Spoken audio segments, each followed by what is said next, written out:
आप सभी के पास अपना दिमाग होगा। देखिए, आपने दिमाग की शेप चेक कर लीजिए, कुछ इस तरह का दिमाग होता है। आप बातों ही बातों में बहुत बार बोले तेरा दिमाग खराब है, लेकिन दिमाग में तीन भाग होते हैं हमारे पास, अगर मस्तिष्क, मध्य मस्तिष्क और पश्च मस्तिष्क। कौन सा दिमाग खराब है, चेक करते हैं। देखिए, हमारे शरीर के अंदर एक जाल होता है कोशिकाओं का, तंत्रिकाओं का। उन्हें बोलते हैं हम केंद्रीय तंत्रिका तंत्र।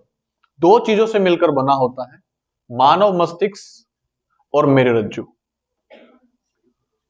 ये क्या करते हैं, आपके शरीर में होने वाली सभी क्रियाओं का समायोजन, समांकलन, समन्वय, तालमेल, ये सारा कार्य इन दोनों के द्वारा, किन दोनों, मानव मस्तिष्क और मेरुरज्जु के द्वारा मिलकर किया जाता है।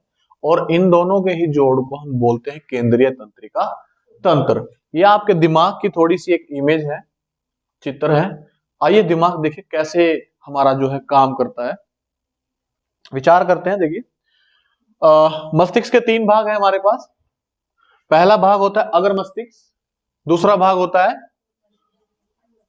मध्य मस्तिष्क और तीसरा भाग होता है पश्च मस्तिष्क। पश्च मस्तिष्क भी तीन हिस्सों से मिलकर बना हुआ है, पोन्स, मेंडुला और अनुमस्तिष्क। इसी मस्तिष्क को आप लोग छोटा दिमाग भी बोलते हैं। कई बार टीचर्स या बच्चे आपस में लड़ाई झगड़ा करने के बाद ना कहते हैं गुद्दी में थप्पड़ मारा सर, ये आपका छोटा दिमाग कह लीजिए, पश्च मस्तिष्क कह लीजिए। ये भी तीन हिस्सों से मिलकर बना हुआ है, पोन्स, मेंडुला और अनुमस्तिष्क। इसी के जस्ट ऊपर एक पीयूष ग्रंथि होती है, जिसे हम मास्टर ग्लैंड के नाम से भी जानते हैं। सभी ग्रंथियों के ऊपर भी एक ग्रंथि है जो कंट्रोल करती है, वो है हमारी पीयूष ग्रंथि। ये ग्रंथि करती क्या है, ये ग्रंथि आपके हार्मोन्स को रिलीज करती है, उनको छोड़ती है, आवश्यकता अनुसार उनका नियंत्रण करती है। आपकी हाइट का बढ़ना, एडम्स एप्पल्स का आगे आना, आवाज का मोटा पतला होना, जितने भी इस तरह के हार्मोन जो छोड़े जाते हैं शरीर के अंदर, वो पीयूष ग्रंथि के द्वारा छोड़े जाते हैं। देखिए थोड़ा सा आगे पढ़ते हैं। लिखना, बात करना, किसी कार्य को समाप्त होने के बाद ताली का बजाना, ये सब ऐच्छिक क्रियाओं के उदाहरण है। अब क्रियाएं भी देख लीजिए हमारे पास। क्रियाएं कौन कौन सी होती हैं, ऐच्छिक क्रिया, अनैच्छिक क्रिया,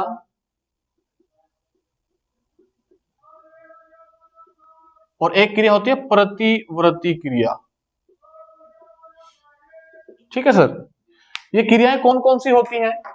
ऐच्छिक क्रिया कौन सी होती है, ऐच्छिक क्रिया वो जो हमारे अंदर सूचनाएं पहले से ही इकट्ठा हुई हैं, उनके आधार पर क्रियाओं का होना, उन्हें हम ऐच्छिक क्रिया कहते हैं। जैसे कार्यक्रम समाप्त हुआ, आप लोगों ने क्लैपिंग की, ये पहले से ही सूचनाएं आपके शरीर के, आपके दिमाग के अंदर ये संग्रहित की जा चुकी हैं कि जैसे कोई प्रोग्राम खत्म होगा आपने क्या करना है, उसका समापन तालियां बजाकर, क्लैपिंग करके करना होता है। Right sir, okay.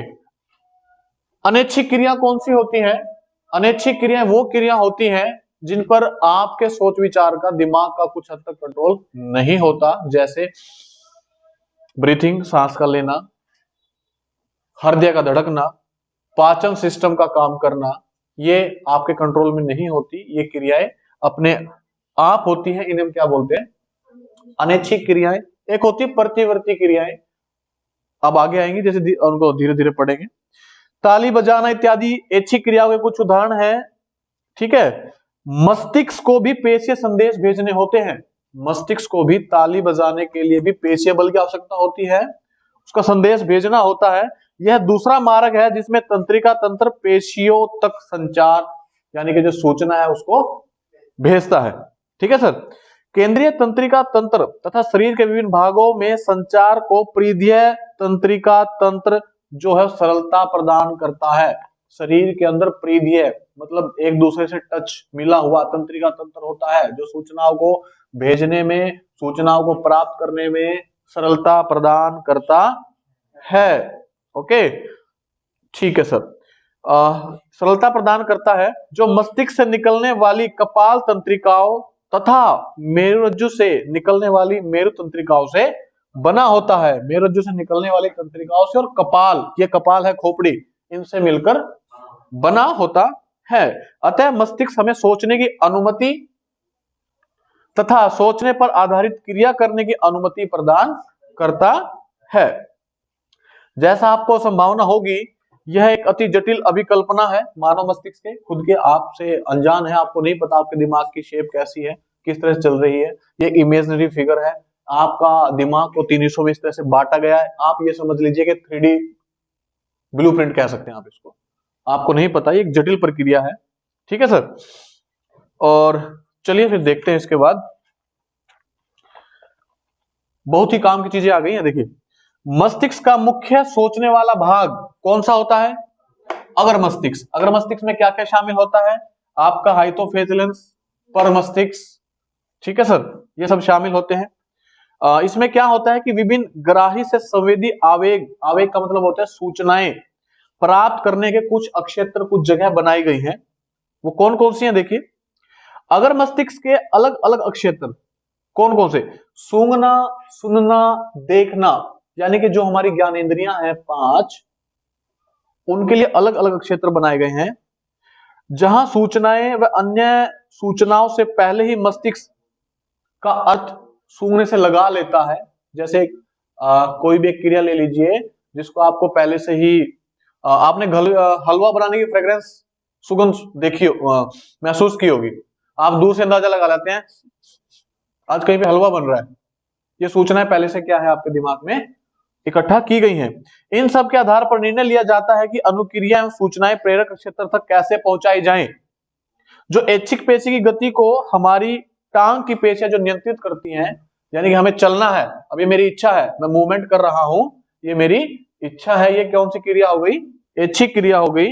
यद्यपि प्रकृति में कुछ संवेदना सुनने और देखने से भी ज्यादा अधिक जटिल है। कैसे पता लगाएंगे उनको? जैसे पाचन सिस्टम की अगर हम बात करें, अंदर पाचन कैसे होता है पता है आपको? आप लोगों ने अपना पेट ऐसे फाड़ कर चीर कर देखा है क्या कभी? नहीं ना, फिर भी जटिल प्रक्रिया है ना, आपको नहीं पता। ठीक है सर, ये कौन सी क्रिया हुई? अनैच्छिक क्रिया हुई। मानव मस्तिष्क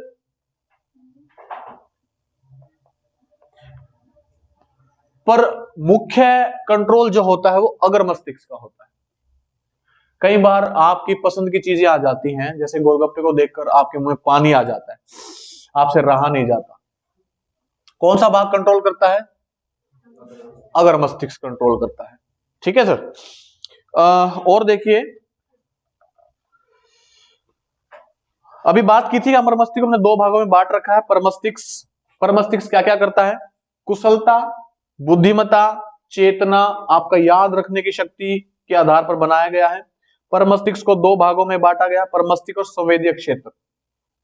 जहां संवेदी सूचनाएं, संवेदी अंगों से सूचनाएं प्राप्त होती हैं, और एक प्रेरक क्षेत्र होता है जहां पर आवेग को पेशियों या कार्यकारी अंगों तक उनको भेजा जाता है। परमस्तिष्क के उद्दीपन और अनुक्रिया को निम्नलिखित अवशेषों में बांटा गया। कौन कौन से में बांटा गया भैया?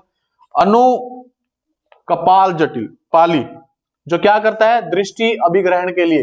देखो, जो आपने देखा वो कहां पर?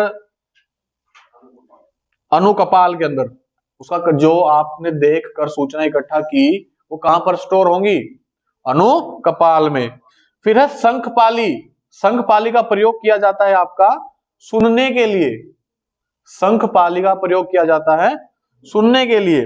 फिर आती है आपकी, किसी चीज को टच करके आपने महसूस किया है गर्म है, अच्छी खुशबू है, ये सब। ताप, चेतना, इसका काम कौन करता है? भित्तीय पाली। कौन करता है?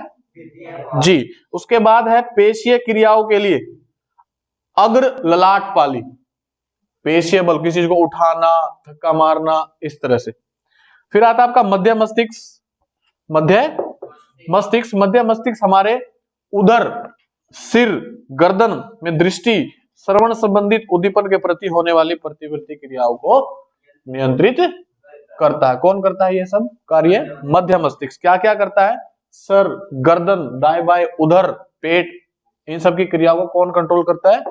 मध्य मस्तिष्क। फिर आता है आपका पच मस्तिष्क। पच मस्तिष्क के 3 केंद्र, पोन्स, मेंडुला, अनुमस्तिष्क, ठीक है। ये क्या करते हैं, शारीरिक गति, आसन, जो आप योगा करते हैं, आसन के समन्वय एवं सामंजस्य का कार्य करता है। पोन्स क्या काम करता है, पोन्स काम करता है आपकी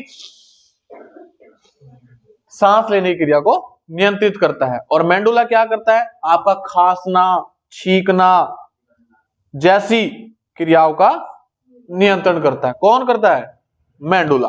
ओके सर। फिर आता आपका मेरुरज्जु। मेरुरज्जु एक बेलनाकार की एक संरचना होती है। यह मेंडुला ओब्लांगेटा से प्रारंभ होकर केसुरु की दंड से घिरा हुआ नीचे की ओर विस्तारित होता है। ये पोर्शन आपका, यह भी मस्तिष्क आवरण का ही घिरा हुआ होता है चारों तरफ से, यानी कपाल जिसमें खोपड़ी कहते हैं, से घिरा हुआ है। मेरुरज्जु में 31 जोड़ी तंत्रिकाएं निकलती हैं, जिनकी लंबाई लगभग 45 सेंटीमीटर की होती है। कार्य क्या होता है मेरुरज्जु का, मुख्य कार्य मेरुरज्जु का क्या है, तंत्रिकाओं के बीच में समन्वय स्थापित करना होता है।